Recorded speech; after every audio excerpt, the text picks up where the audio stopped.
Welcome back, future criminologists. In this video, I will be discussing testimonial evidence. Testimonial evidence.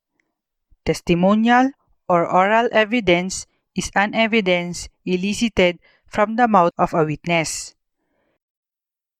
It is sometimes called viva voce evidence, which literally means living voice or by word of mouth. In this kind of evidence, a human being is called to the stand, is asked questions, and answers the question as of him. It is evidence consisting of the narration of a person, known as a witness, made under oath, and in the course of the judicial proceedings in which the evidence is offered. Who is a witness?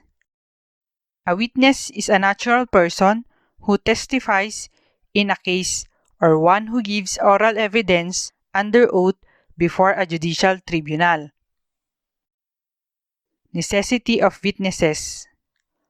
Objects and documents do not explain themselves. Their relevance, meaning, and significance can only be known through the testimony of a witness. Likewise, events, as well as persons involved in an event, can only be known through the narration of a witness. What is the nature of testifying in court? Duty to testify is a legal duty, and not just a matter of civic consciousness. A witness is obligated to go and testify either voluntarily or compelled. This may be enforced by the imposition of sanctions by the court, such as a citation for contempt and subsequent payment of a fine or imprisonment.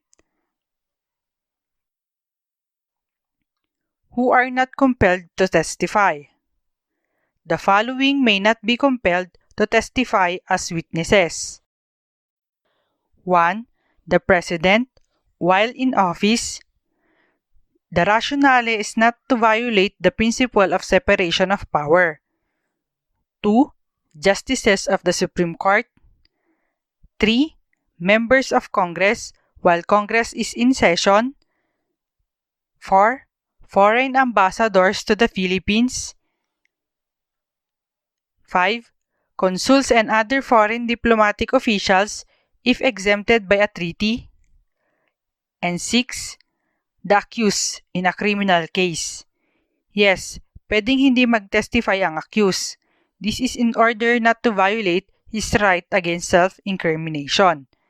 Pero kung gusto niyang i-defend yung sarili niya, pwede siyang maging witness.